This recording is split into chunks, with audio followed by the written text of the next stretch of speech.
The following is a Claibs online production. Hello, everyone, and welcome to another edition of Claibs Online. I have been waiting so long for this day. Well, there's one more day I'm waiting on. That's tomorrow. But hockey is back. That's right. Hockey is back. The pause button is about to be released, and we're going to get back to playing hockey. And I thought it would be a great opportunity for us to talk a little hockey today with some of my esteemed colleagues, guys who have done this for a while, guys who understand this game, and guys who have been, well, I have one big question for them, and we'll get to that in just a bit, but guys who really, you're going to enjoy this next hour or so. We may not go that long, but in any event, we're going to have a lot of fun. With us today is Jeremy Rutherford of The Athletic. You remember him also not only with The Athletic, but did a fine job covering the St. Louis Blues for a number of years, but he does an outstanding job with The Athletic. JR, it's nice to see you again. Real good to be here, Claibs. I've got a lot of things to talk to you about for sure. Also joining us is Alex Ferrario. He is with the St. Louis Blues Radio Network. Alex, formerly with KMOX, now with ESPN in St. Louis. He's joined us as well. He's involved with the broadcast for the St. Louis Blues. Alex, man, it's great to see you again. It's been a while, and I'm shocked your beard isn't down to your well, anyway, I'm a little surprised that you've tightened it up. I had to tighten it up. I couldn't look too much like Grizzly Adams before the playoffs started. I had to make it look like I made some type of effort. But you could have been a playoff beer. It could have been a playoff beer. That's what it is. Hey, by the end of this postseason, it's going to look great.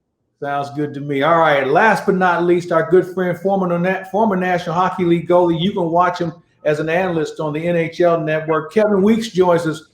Weeksy, how are you, man? Claibs, I'm great, fellas. Jeremy and Alex. Everything is great here in Jersey, just outside New York City. And just blessed to be with you guys, man. Claibs, thanks for having me. Looking forward to it. It's always a pleasure. You always brighten up our day, and we're looking forward to talking some hockey. So my first question, I'll go around the board here, and I've asked this question in a few other podcasts. Since COVID has arrived, how many of you guys are at your regular season playing weight? I'll start with you, Jeremy. You know the answer to that one, Mike. I had to start with a trainer on Monday. I finally said, I'm giving myself to you. Do what you do here. So I don't think I've had French fry in a couple days, which is probably pretty good for me. And actually just got back from the track. So I am not at my playing weight. All right, Alex, what about you? This might upset Jeremy, but I don't think I've ever gone past my playing weight. It usually just stays around the same area. For me, I thought all the time in front of Netflix and food throughout that pandemic was going to kill me, but apparently my metabolism's still in good shape. So I am right at that playing shape, Claibs. Weeksy? I float within 2 to 3. I'm about 2 to 3 pounds over right now, which should be, we'll get that in probably about the next 48 hours. I'll be dialed back in. Well, you know, when you're wearing those custom fitted suits, man, you know, there's not a lot of room for error. So let's make sure. Exactly. Right. Exactly. This is it. So true. So true.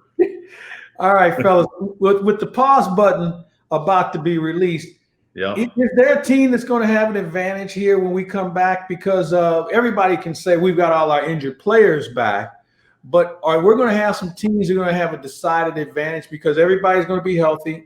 We don't know how good a shape they really are in because they've had one exhibition game. And as we all know in the NHL, when training camp starts, we do boards, we do a few line drills, and then next thing you know, we're playing games. So does any team really have an advantage here going into this thing at this time of the year? Alex? You know, I really wondered this as well. You know, originally I sit there and thought that there's no way that somebody has an advantage because everyone's had that time off. You're back to full health. And then you're going into this bubble, and you'd think like an Edmonton or a Toronto would have the advantage because they're in their home cities, but they're living this bubble life as well. But, you know, talking with a couple different people, you know, something that really opened my eyes to an advantage in this is living this bubble life. You know, when you think about what these players are doing of locked in a hotel room for potentially 2-3 months, it's video games, it's food, it's sleep, and it's hockey.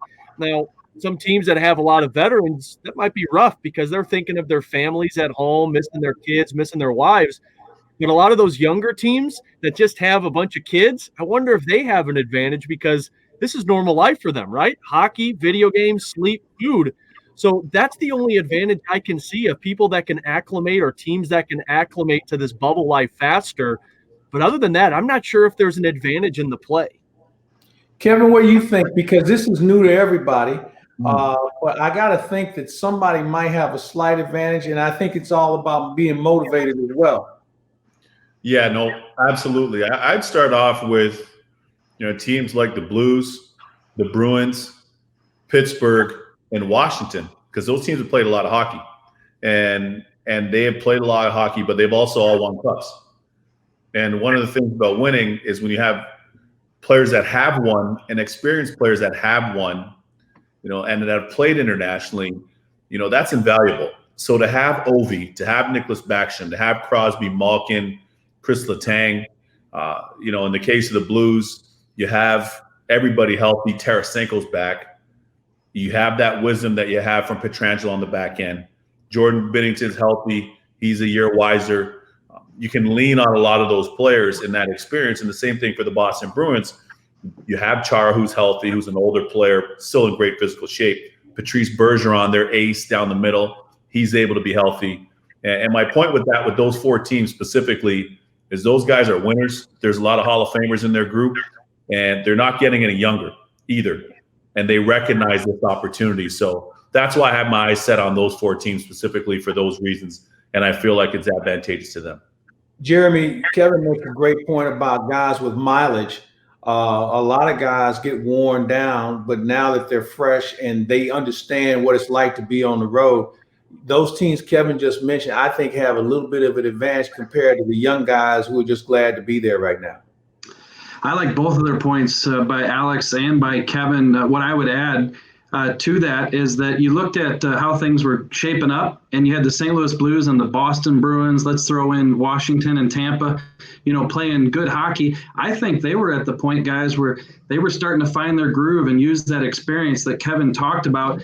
And they were going to, you don't want to say have their way in the playoffs, but start doing what they do. And I think this reset, you're talking about who has the advantage. Maybe some of the teams below them where now they've had a chance to catch their breath, and maybe the Blues and the Bruins don't have the momentum that they did have going back in March. I think some of those teams, some of those 5th, 6th seeds able to handle their play-in game and then take on one of these better teams. I really do think that it bodes well for them, and this could be a little bit of a disadvantage for teams like the Blues who did have that momentum going back in March. Let's talk about the bubble for a minute. An ingenious idea the NHL came up with.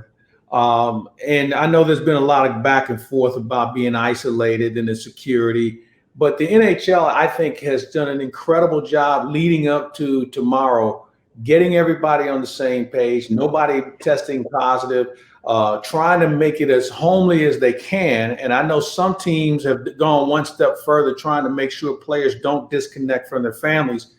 Who gets the credit for this, Kevin? Because this is something that everybody had to buy into, but somebody had to roll the idea out there and say, what do you think?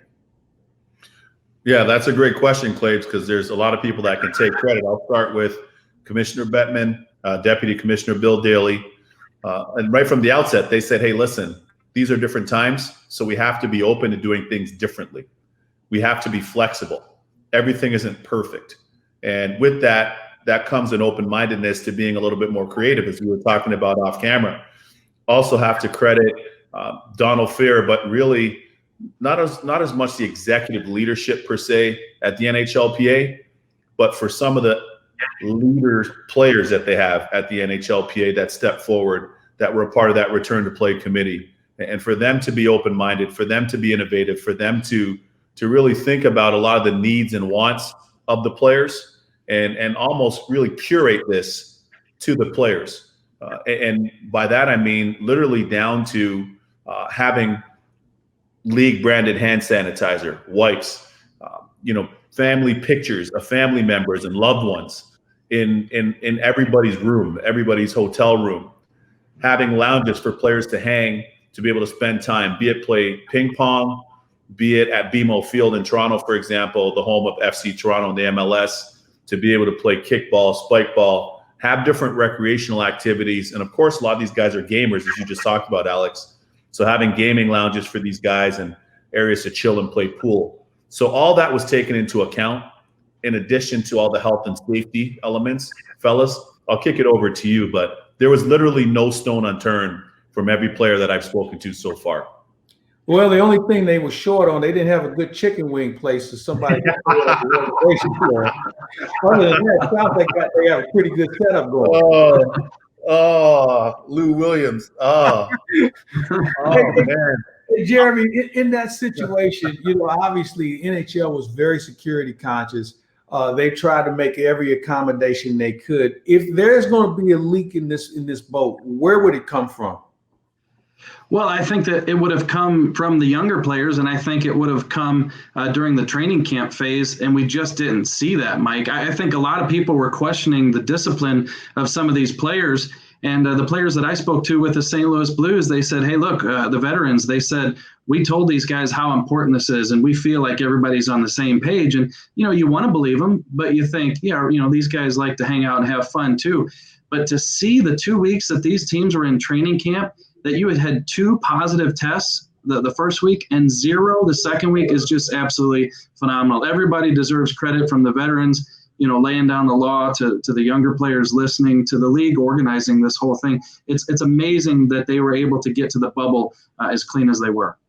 Alex, getting to the bubble, staying in the bubble. The one thing I remind people of, everybody's not going to be there the entire time. We're going to have some teams going home a lot sooner. So when it all comes down to it, maybe the league will be able to expand this a little bit more when we get down maybe to the conference finals, because they will understand security-wise on what it's going to take. Maybe that's a time where families can come if they're quarantined in time where they can go in. Is that something you're hearing about? Yeah, and I think that's what the NHL originally stated, that once you start to weed out some of these teams, when you get into the 16-team formats and when you drop down to the conference finals, you're talking about having 4 teams and then essentially 2 teams.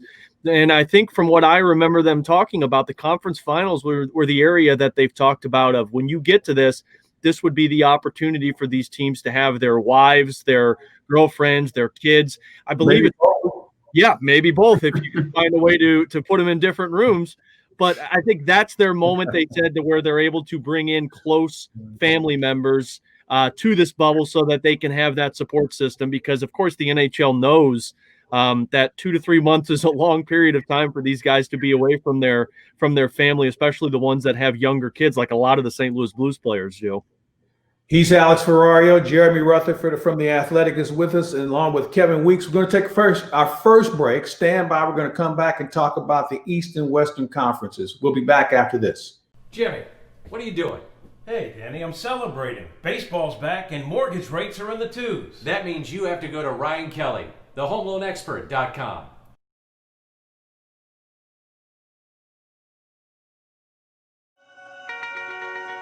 From early mornings to late nights, behind the scenes and on the front lines, your neighbors are busy creating a better tomorrow. And we're accelerating progress, from upgrading natural gas mains in Quincy to expanding substation capacity in Mount Vernon. Reliable power communities can depend on. Ameren, Illinois, energy at work. Welcome back, everybody. We're talking hockey. I'm Mike Claiborne. This is ClaibsOnline.com, as you well know, brought to you by our good friends from the Home Loan Expert, Ryan Kelly. Also, our good friends from Munganess Toyota in Alton, Illinois. And where else could we be? It's powered by Ameren, Illinois, and we thank them for being part of it, as well as we thank Kevin Weeks from the National Hockey League Network, also Jeremy Rutherford from The Athletic, and, of course, Alex Ferrario from ESPN 100 here in St. Louis, and they also cover the St. Louis Blues. Gentlemen, let's talk about the conferences. We'll start in the Eastern Conference. That's going to be spirited much like the Western Conference. I mean, you've got Boston, you've got Washington, you've got Tampa Bay. Kevin, give me another team that we should be paying attention to in that conference that maybe doesn't get a lot of talk, because these other teams I just mentioned either had the record or they've had the experience. So give me somebody else we need to be paying attention to. I can make a case for about 3 of those teams, but one specifically this year is the Philadelphia Flyers. And the Philadelphia Flyers this year are exactly what the Carolina Hurricanes were last year, the disruptor in the Eastern Conference. The Flyers have turned this thing around. They've been able to engineer a U-turn on an aircraft carrier, and a very tight one, and that doesn't happen very easily. And I got to give them a lot of credit. They've had a great offseason. I thought bringing in Kevin Hayes was brilliant. I had a chance to watch him a lot up close when he was with the Rangers and going to games at Madison Square Garden and getting to know him. He grew as a Ranger. He became a really good player for them. Brokenhearted when he was traded to Winnipeg, but he's got a new lease on life in Philly. He's really embraced that, and now they're stronger down the middle. Keep an eye on Provorov, their young defenseman, their young stud Russian defenseman, who's awesome, by the way. And up front, they've got a lot more depth, and they're not only dependent upon their captain, Claude Giroux, who's still a very good player and an all-star, but they're not only dependent on him and Voracek. They're getting scoring. Travis Konechny, I might actually say, might be their most consistent player this year. And lastly, just down the turnpike from us here in Jersey, down to Philly, if you're tuned in, you're a Flyers fan, you're not complaining about goaltending anymore. That you can't even go to that because you got a stud in Carter Hart that's 20 years old. I spoke to him last night. And the great veteran that you guys know there in St. Louis, Brian Elliott. So all things being equal, I think they're a team that can disrupt in the East. I like the goaltending tandem. You got the kid, but Brian Elliott was a stud here in the time he was here. Unfortunately, they couldn't keep him. And he kind of bounced around a little bit after that. He really found a home there. He was getting just enough games, but also he's mentoring a kid as well. Now, granted, they're a little bit different in size, but I always felt Alex and certainly Jeremy, that when Elliott was here, he was a real calming force for this hockey club. And it seems like he's doing the same thing in Philadelphia. Yeah, he really is, Mike. I still go back to when Brian Elliott came to St. Louis. It was on a two-way contract, And shortly after that, he's winning the Jennings Trophy with Yaroslav Halak. And a year or two after that, he leads the league in save percentage and goals against by himself on his own. So what a tremendous story he was here in St. Louis. Obviously, he rejuvenated his career, and now he's a good backbone for Carter Hart there. And I agree with Kevin. That's my dark horse as well in the Eastern Conference. He rattled off a list of good names, and you throw in Sean Couturier, the Selke finalist. He's had a terrific year. Alain Vigneault goes to Philly and really gets the job done. And don't forget, who else is on that staff? A guy named Mike Yeo left St. Louis. So quite a story there in Philadelphia. We talk about there's also teams that are going to try and make a statement that they're not far away. And I look at that Buffalo Sabres for an example. They've got a lot of young talent. They got off to a good start, hit the wall. They made a lot of changes since we shut this thing down. But I think that's a team that may look to make a statement if they can keep all these young guys on the same page motivation-wise. Yeah, there's a lot of teams like that, Claibs. I mean, Buffalo is definitely a great example of one of those. Another one are the New York Islanders, who have statistically the oldest team in the NHL, but you got a lot of young guys who are kind of coming up, like a Matt Barzal, who are just learning more and more about the league. I'll add one team, and I hear Kevin and JR's thoughts on this as well in the East. Toronto is one that really intrigues me, guys. And Kevin, you're born from Toronto. You know hockey in Toronto. It is a media frenzy when it comes to covering that hockey team. Like, there's media outlets 24/7 around those teams, around those players. All I can think about, though, are a team with so much pressure on them, like the Toronto Maple Leafs, that can't get past the Boston Bruins in the playoffs. But now they don't have that media pressure on them. Now they don't have those cameras in the locker room, the reporters asking the goaltender, well, what happened on that shot? They don't have that pressure. It's a bubble, and it's a team that has a lot of talented players in Austin Matthews and John Tavares and Mitch Marner. Toronto, to me, is a team that I think, in terms of the Eastern Conference, they are a dark horse that I don't think anybody should sleep on. I couldn't agree more, man. Growing up there and seeing just the way the fans have been so patient with that franchise, and their patience hasn't necessarily been rewarded, certainly not by way of winning. They haven't won a Stanley Cup since '67. But what's frustrating is that they've been celebrating a lot of cups that they haven't won. And the good thing about that, and that's not at the fault of this current group, but a lot of groups that have preceded them, they've been celebrating a lot of cups. I've been saying this. I'm a product of the system there in the city playing youth hockey, and there's a lot of free Porsches, free Bentleys, free Rolls, free Benzes, free Beamers for everybody on the roster, sometimes 2 and 3 of them. without making a playoff run. Free suits, free meals, free everything. So your point, Alex, and I've been thinking about this, your point makes a lot of sense because as great as the fans and as passionate as they are, a lot of the fans that are in services and business operators, they can't get enough of these leaves. So for me, I call some of them sniffers. There's less sniffers that are around. They're insulated in that bubble. And for the players, they're not going to think that they've arrived, because that's one of the challenges with that group over the years, not necessarily this group. But they're feted like they've already won. Not the case right now. And to your point, I think that could be a big advantage for them. Same with the Vancouver Canucks for the same reason, especially.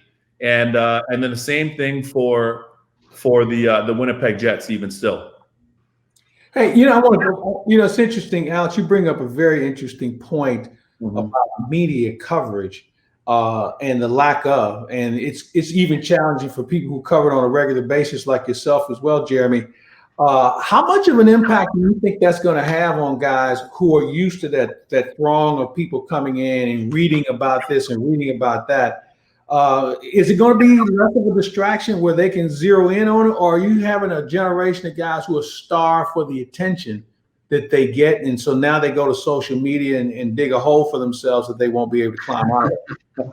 Yeah, I'm really interested by that, and I'm interested to hear what JR and Kevin has to say, because of course JR's been covering these guys a lot longer than I have, and Kevin's a former player. But just being around these guys in the last few years, I mean, you talk about routines for these players. The routine is to do a morning skate and then wait in your room and then have the conversation with these reporters. And hockey players are all about continuity, like doing the same thing over and over.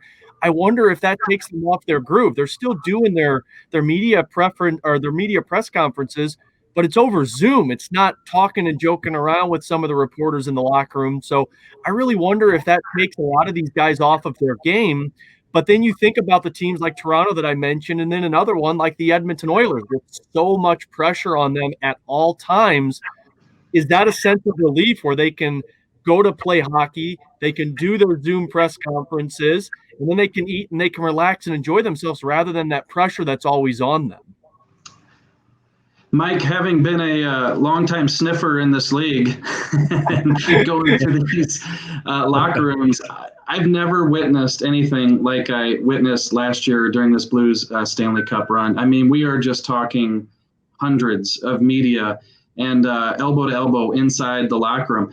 I've got to be honest with you. I would think that all 31 GMs would prefer to have it with the Zoom and no locker room access from now to the end of the league's life. Because, I mean, you have a situation now where you don't have an opportunity to stand at a guy's stall and find out what's truly going on with something or what an injury might actually be. And so, they're getting their FaceTime on the Zoom, they're getting their story out, but at the same time, they don't have to deal with the pressures that Kevin and Alex just talked about. So I think this is a perfect scenario for the league. And to get back to your original question, guys who scroll social media, they're going to do it whether there's a bubble or there's not a bubble. They're just hooked to it. They want to see what people are saying and writing, fans and media. And so they're going to find their way to it. But I got to believe that not being in the locker room, this is going to limit a lot of the interaction and maybe the attention seeking that they go through. Weeksy, with that said, and maybe this will turn the tide as far as how we cover sports, there are players who crave that attention. There are players who need that from a motivation standpoint. How much is that going to change? You've been in enough dressing rooms in your life because there are certain guys who shun away from it, and there are other guys who look to pick a fight. And then you have another group that feels like it's their obligation to promote the sport and try and entertain their fans. So what do you think's going through the minds of some of these guys now as they look around and there's no sniffers? Yeah, exactly. You know what? I think now for a lot of those guys, to Jeremy's point, they're going to have to consume some of that online, and some of that but will be via social media right now, to help fill that gap, so to speak, to offset not having that physical interaction per se, but being able to do it in a way where, okay, no problem. I see what this writer's saying. All right, cool. I got you. Okay, you're saying we don't have a shot. I got you. And use it in a way that's positive, of course, to help fuel their ambitions. But here's the thing, man. I go back to this too. I remember a young trainer that I had when I was 13 years old, this guy, Joe Costa, back home in Toronto. And he always said, he's like, listen, you can be stimulus motivated or you can be self-motivated. The problem with the stimulus motivated is those stimuli can change. The good thing about the self-motivated is you're always you, and that you can control. And that's why I come back to having veterans in the room and having an Alex Petrangelo that can go over and talk to a young guy like Sammy Blais, or having, you know, Ovi who can go and talk to Kuznetsov, or whatever the case may be, and having those guys that have been there, done that, and have had so much success. Patrice Bergeron going and talking to Anders Bjork in Boston as an example, and showing them, because a lot of this here is shepherding too. You know, we talk about a lot of the mentoring.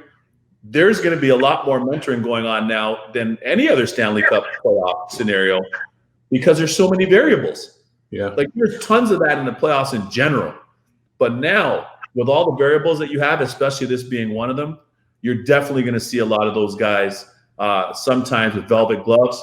Sometimes they might have to clinch a guy a little bit, but you'll definitely see a lot more of that right now. And the team that can do that most effectively, I think, will be the team that's sipping champagne the way the Blues did last year. Well, let me run this one by you, because you talk about motivation. Coaching, more important now than ever before, because I've always found that hockey coaches have to have their finger on the pulse of the first 3 lines or first 4 lines and what they see, and whether they need to shorten the bench, whether they need to juggle a little bit. So we already know about that. But they now have the responsibility of getting guys motivated, because you don't want to overcoach them, but you better make sure that they're prepared. And here's the other element. Because of the way the tournament is set up, if your goalie doesn't look like he has it early, do you give him the hook quick? Because you can't get down, you can't get far out of this thing too quick. So do you give him the hook quick and then you have a chance of losing your number 1 goalie? Or do you respond to what your players are looking for and maybe go with your number 2 guy, hoping to get a spark? I mean, I think coaching this time around has as big of an impact on this sport as I think we'll ever see. What do you think, Kevin?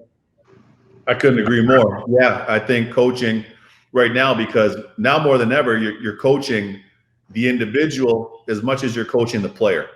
And for a lot of things we've touched on, the individual now is even more important because of all the variables with the bubble scenario, right?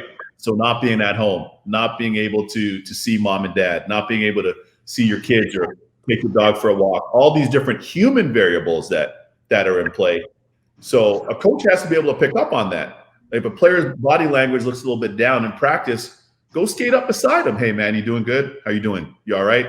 Oh, man, my grandma has COVID. Okay, how's she doing? Like, there's so many different elements to this on the human piece that they're going to have to manage. That's just the human side, one-on-one, which is most important.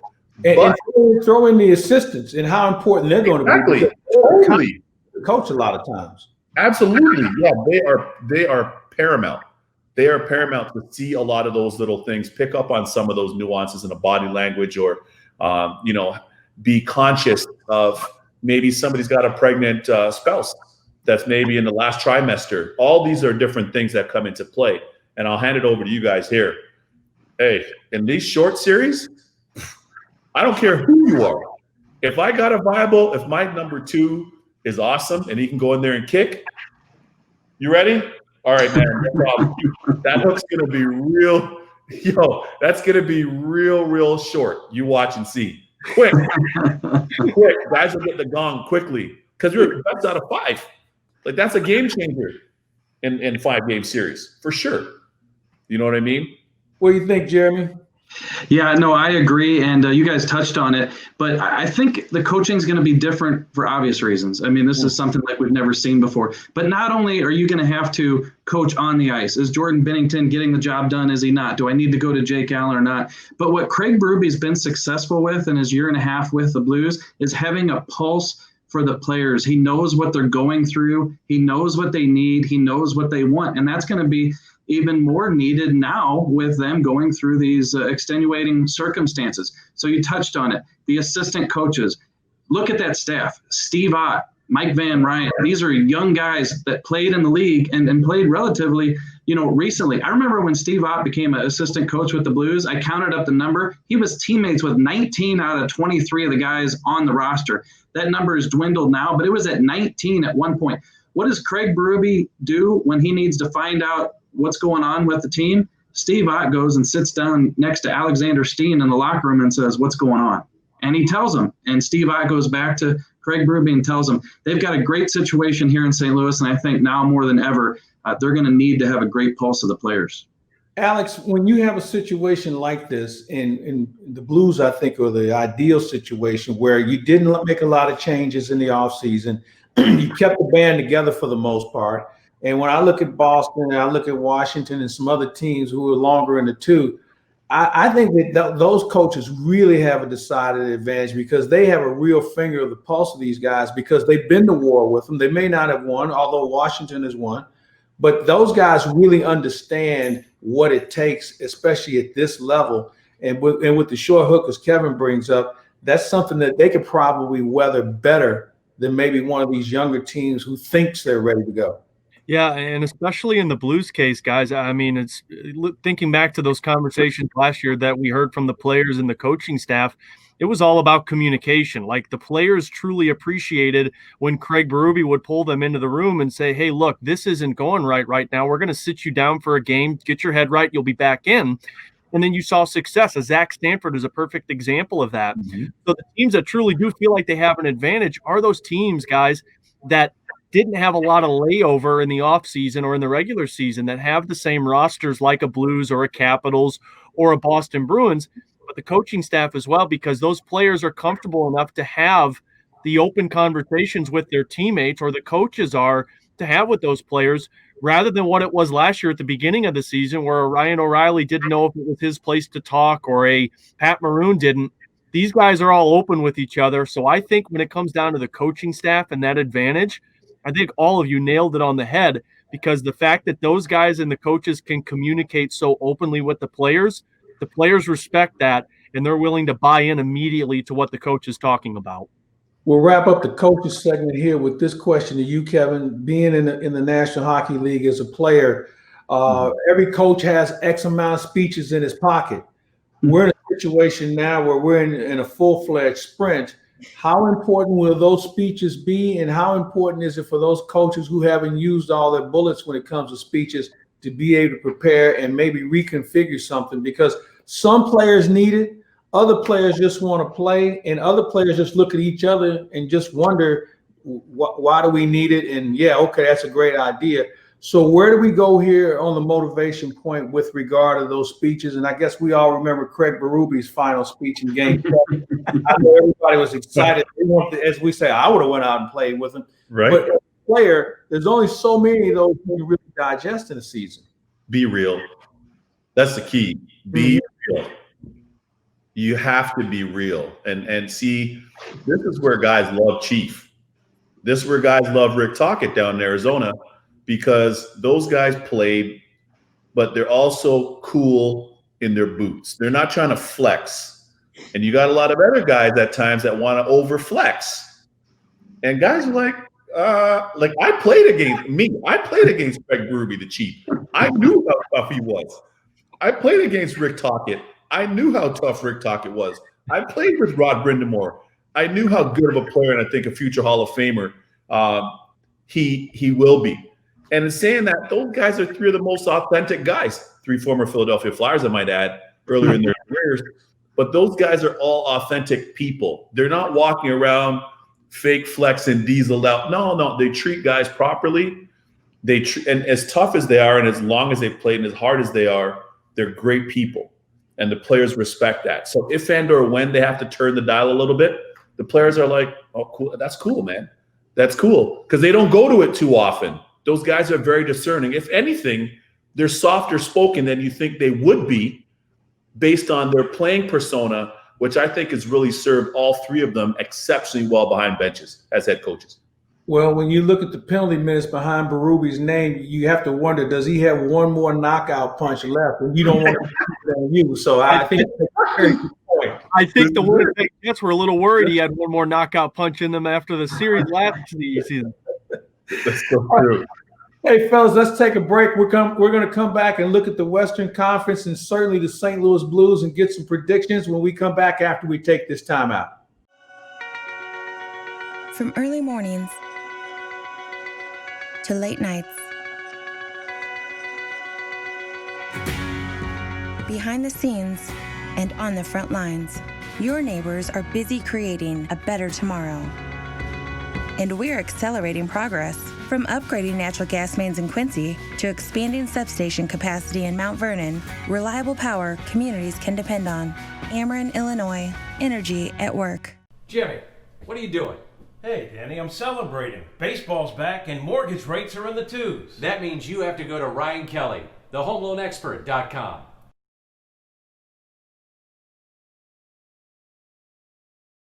Welcome back, everybody. We continue our hockey roundtable with Kevin Weeks of the NHL Network, Alex Ferrario of ESPN 101 here in St. Louis, and also Jeremy Rutherford of The Athletic.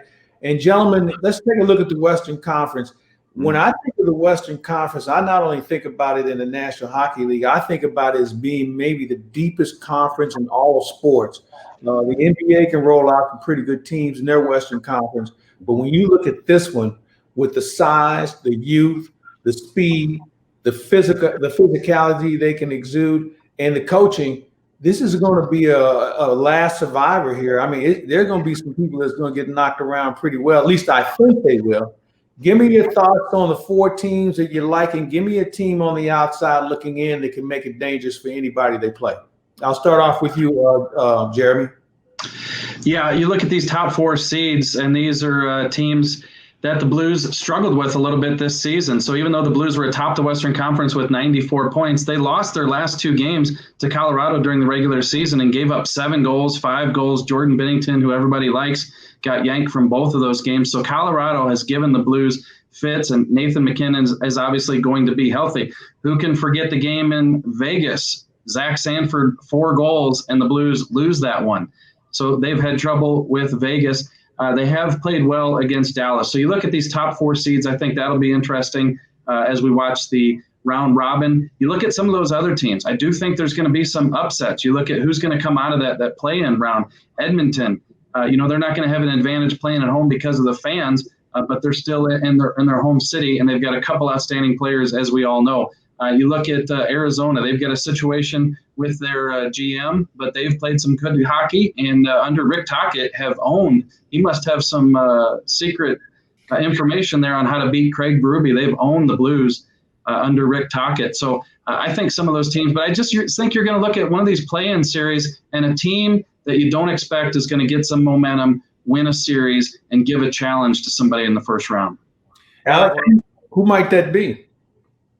Well, boy, there's a couple that really make me concerned for a matchup against the St. Louis Blues. One of those is the Colorado Avalanche. And I mean, JR kind of nailed it there, and rightfully so. They wrapped up the season second best in the Central Division. But I'll tell you two that really make me nervous. One are the Arizona Coyotes, like JR said, because even with the general manager situation that they're doing, those guys still play for Rick Tocchet. They know how to go out for their head coach. But more importantly, I'm curious if Arizona is going to rally around a former Coyote himself, of a Steve Sullivan. Like, I wonder if they rally around the general manager who takes over in such a really weird situation. The other one are the Nashville Predators. Guys, the only team that the Blues didn't beat last year were Nashville. And they played them 3 times, I think. I think that last one they didn't get the chance to play through. But Nashville Predators are a team that, yeah, they can go sideways, but if their offense clicks, they have a very strong defensive unit. And Pekka Rinne just needs one game to be turned on, and he can steal a hockey game. So Nashville's another team that makes me a little concerned, at least from the St. Louis angle. Kevin, we've got some teams in that second tier, whether it's Edmonton or Calgary. I'll throw Vancouver in that mix. In a short series, they get a break or two, a bounce of a puck. All of a sudden, they start playing with a little bit more confidence. Which one of those out of that group do you feel might be best suited to really create the upset? Well, they're going to be matched up against each other in that tier, and it's Edmonton and Chicago, really. And I'll start with Edmonton. That team is much deeper than they had been I had some great talks with Wayne Gretzky about it, specifically when they were here playing at Madison Square Garden against the Rangers. He's like, Weeksy, do you see our team? You see our team, Weeksy? Look at our team. This is a team that we have now. We've got a team. We don't just have superstars anymore. And, they've done an outstanding job of really filling that roster, filling support pieces. They bring in Mike Smith, who they know very well because he played for Dave Tippett in Dallas when he first came in the league. Same thing with that trade and bringing in James Neal. Same thing. He played with them in Dallas as well. There's a familiarity there. A veteran guy that almost got 20 goals this year and had a nice bounce back season.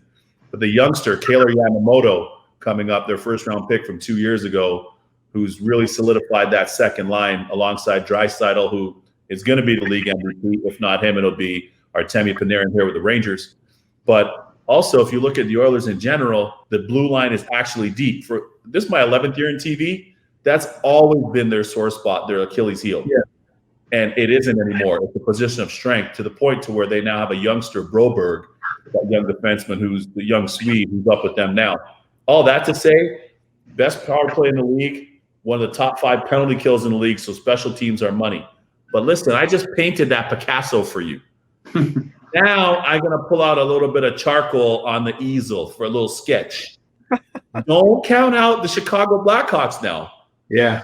It's hard to bet against superheroes, and they have several of them, led by Patrick Kane, who will go down as the best American-born player in league history, and Taves, and a healthy Duncan Keith on the back end, and Corey Crawford, who's won more games in the playoffs, Stanley Cup playoffs, than any goalie in Chicago Blackhawks franchise history. So that's what makes that matchup so intriguing. But I think the winner of that matchup might be able to give another team fits once they get in. Speaking of fit, one of the things about this series or the West, they're all big. They can all skate, especially Colorado. I think we've all talked about them. Oh, yeah. How important is it going to be to have a physical presence? And when you look at the St. Louis Blues, who play that heavy game, make you stop, make you start, they lean on you quite a bit. Will that same style work for all these teams they're going to face who are all well-rested and maybe better skaters than the St. Louis Blues? So, Kevin, what do you think? Will a physical presence have an impact? And then I'll get to the point where, there's one thing about physical presence, about playing the body, but are we going to see anybody drop the mitts and maybe make an example out of somebody, let them know we're not going to get pushed around? I think that's the Blues' strength. The Blues' strength is their strength. And the Blues are the LA Kings 2.0 when the Kings were winning their cups, to be honest. It's a carbon copy to me. I love the Blues' willingness to defend and defend hard in front of their net. They play with edge. They play with some bite. They're strong on the boards. They win puck battles, 50-50 back puck battles. And, they don't sacrifice those hard areas of the game that are a little more unsavory, that are a little more blue collar. They embrace them. They embrace those areas of the game. And quite frankly, when they do that and when they're on their A game, they're forcing the opposing teams to play a game they don't want to play. Yeah. Listen, everybody wants to get up and go. Especially now with this league this young and this skilled and dynamic, not everybody wants to have to skate through 2 or 3 bodies to get in on a forecheck. Not everybody wants to go back as the D against the forecheck and get run into the glass and take a hit and make a play. And here's another thing for the St. Louis Blues, and nobody's talked about it. I know you guys cover them as well as you do. Here's the one thing, too, for me with the Blues. Not only are they playing to repeat as Stanley Cup champions, but I'm getting goosebumps about it. They're also playing for J-Bo. Good point. They're playing for J-Bo Meester. And you got to know that Chief and that whole staff said, fellas, coronavirus, racial and social injustice, racial inequality for us, Black people and people of color. There's a lot of different things. Stanley Cup repeat, but J-Bo, our guy, we're playing for him. We're playing for him. He's one of us. And you have to know that that's a big part of their motivation. Alex, one of the things about the St. Louis Blues team is that they are deep. They don't have a shortcoming when it comes to talent. Now, they may be young in some areas, but this is a team that, because they play in an unselfish manner, is the reason why they won the Stanley Cup. What player do you see from the Blues, or certainly let's go around with some other teams as well? Are there any other players that you're paying closer attention to that are going to be difference makers? For the Blues, everyone talks Vladimir Tarasenko, and rightfully so. I mean, look, when you haven't played since October 24th, and you're bench pressing or you're deadlifting your wife on Instagram, he wants hockey back. But the one that I think people talk a lot about is for the St. Louis Blues is Oscar Sundqvist. I mean, you talk about a guy who was so effective in that Stanley Cup final last year that when they got demolished was the game that he wasn't playing in. Like, that goes to show you how effective this guy truly is. Does everything. He's a penalty killer. He can be on the power play if Craig Berube needs him. He's putting him out there in the last minutes. By the way, and Oscar Sundqvist is at 100% health because he was dealing with some ailments throughout the regular season. So in terms of the Blues, Oscar Sundqvist sticks out to me, but there's a couple guys that really maybe fly under the radar, could have a big series. One of those is Nazem Kadri for the Colorado Avalanche. He was effective this season when they brought him to Colorado. He was kind of that feistiness, that nail in the rear end that Colorado really didn't have. So to have Nazem Kadri there to add to the depth of the Colorado Avalanche, to kind of be a thorn in the side for the opponents, he's somebody that I think could fly under the radar for a lot of teams and cause some troubles in the Central Division and the Western Conference once these tournaments start up.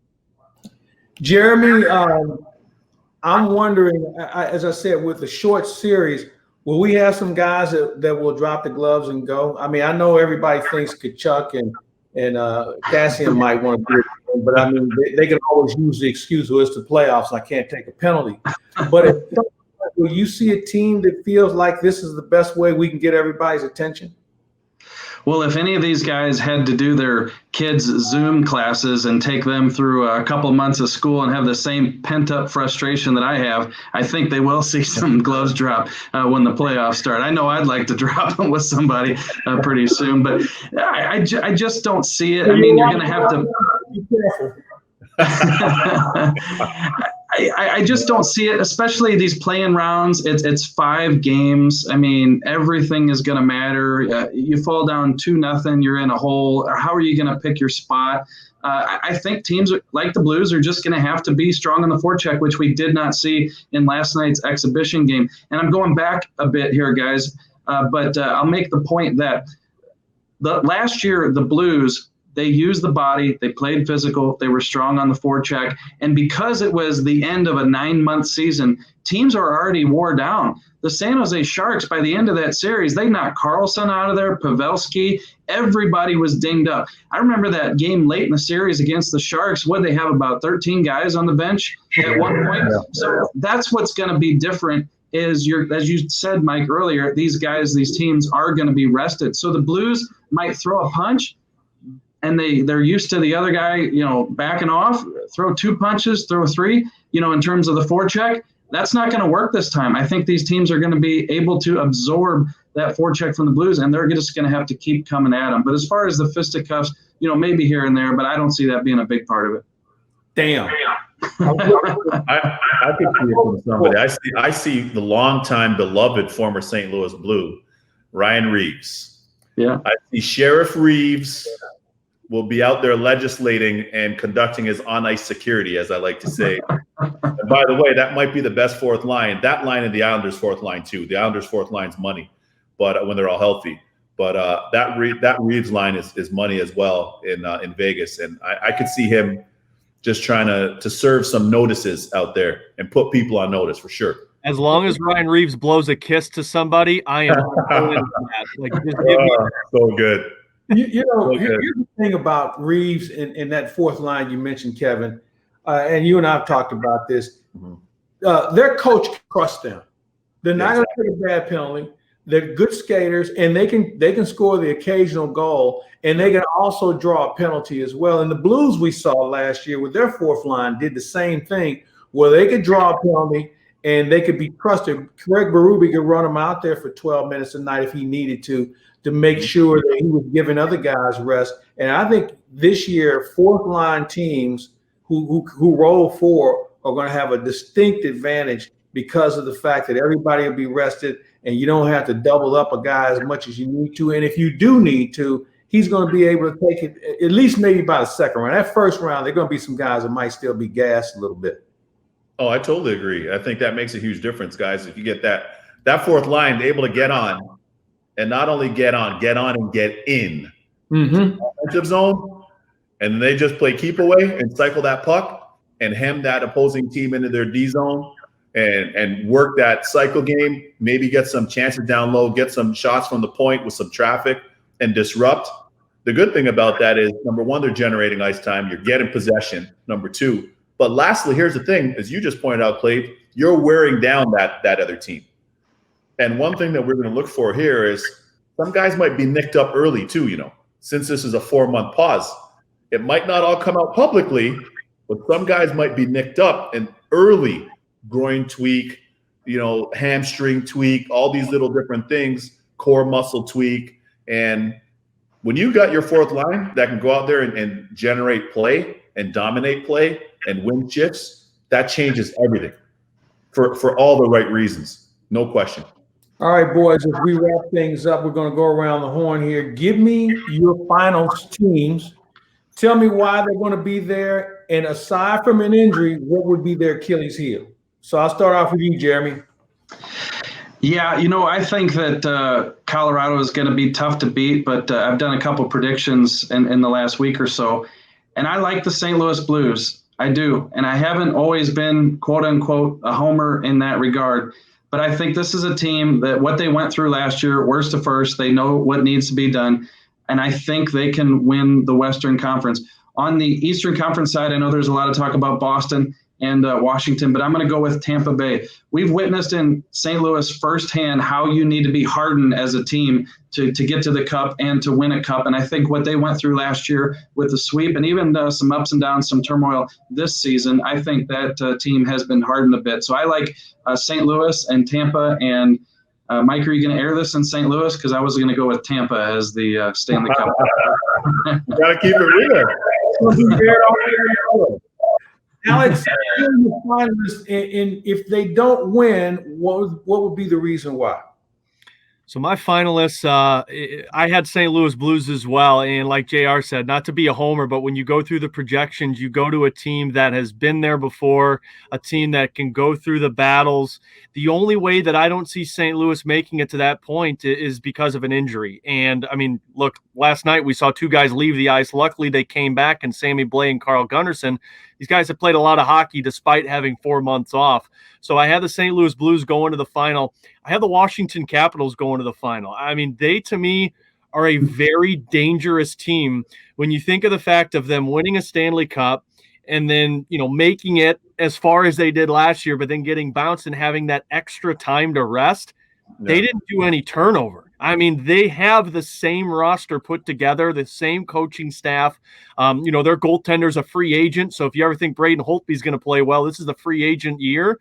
So to me, I have St. Louis and Washington in the Stanley Cup final, and I have St. Louis coming out on top because I think that extra push is going to come from the coaching staff.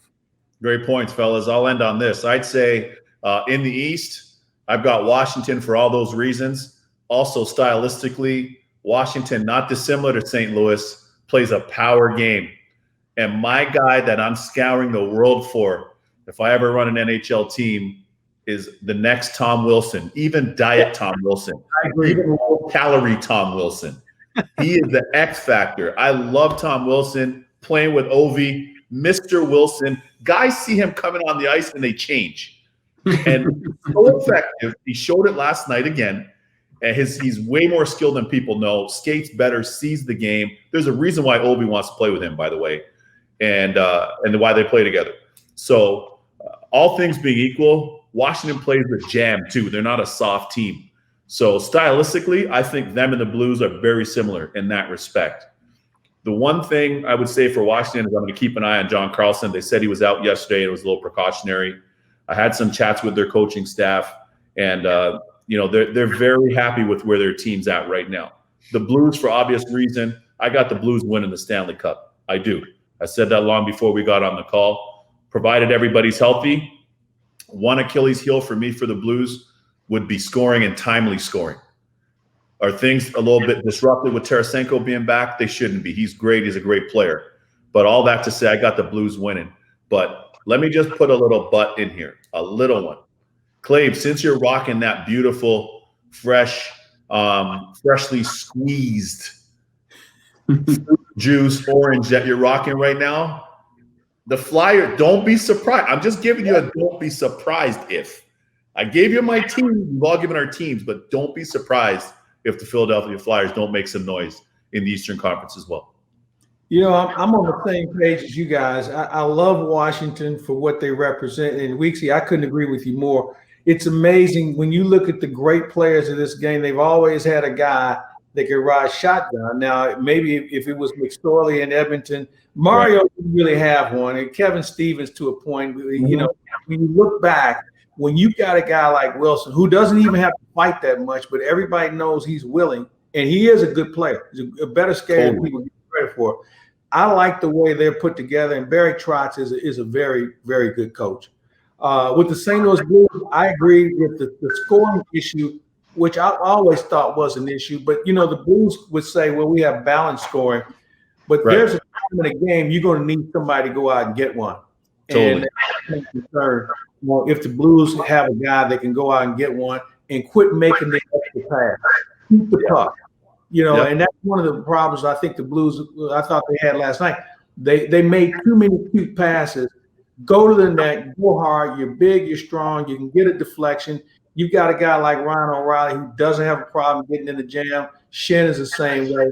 They got to be able to crash in that and do some things on that end in order to generate more scoring opportunities, because you can't score from the perimeter in this game like you used to. So I think it's going to be fun. It's going to be a lot of fun. I'll tell you this, with the way the TV production is going to work, Kevin, and you talked a little bit about that earlier, this is an incredible opportunity for the National Hockey League to garner a new generation of fans with the technology that they're going to throw up on the board. And maybe baseball, maybe the NBA, certainly the NFL should all take heed of what the National Hockey League is doing and what they're going to do, because this could be the way of the future. Unquestionably so. I think it's coming at a critical time. You know, we're at this confluence between tech and social media, and really we're in a transmedia world. And that fluency, especially with a lot of the younger viewers, as you guys pointed out earlier, you know, a lot of the younger viewers are so fluent in all these different platforms. So if you can find ways, and if we can continue to find ways to engage, because we want to find ways to engage our fans. Our fans can't get enough. If you had the Blues, I don't know, playing street hockey at Enterprise Arena there in St. Louis on the parking lot, fans would be down there watching them. If you had them doing push-ups at a gym in St. Louis, fans are like, people can't get enough. And what's interesting is the viewing habits have changed so much because our lives have changed so much with all this tech. So, for example, we're doing this show here by way of my MacBook. I got my iPhone here. The TV's on the other room. And typically I'd be kind of like toggling between all three. And that's not unique to me. You know, for a lot of the different viewers, they do that. Some of them, you know, people are socially distancing, but people are working from home. They're consuming this game in so many different ways. So if we can continue to serve our fans in different ways that allow them to consume the game by way of the game presentation and everything that goes with that, all the better for us. And we'll continue to get more new generation fans. Fellas, this has been a blast.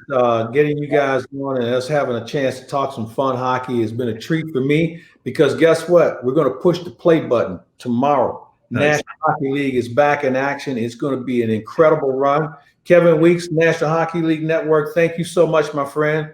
My pleasure, man. Thank you. One-on-one, ESPN, and certainly Jeremy Rutherford of The Athletic. Folks, these guys do a phenomenal job. I encourage you to check them out in their various mediums. For all those guys, we want to thank Ameren, Illinois, the home loan expert, Ryan Kelly, and certainly Munganaz Toyota in Alton, Illinois, for being part of what we do. I'm Mike Claiborne for our crew. We thank you for watching. We'll be back with more good stuff right here on ClaibsOnline.com.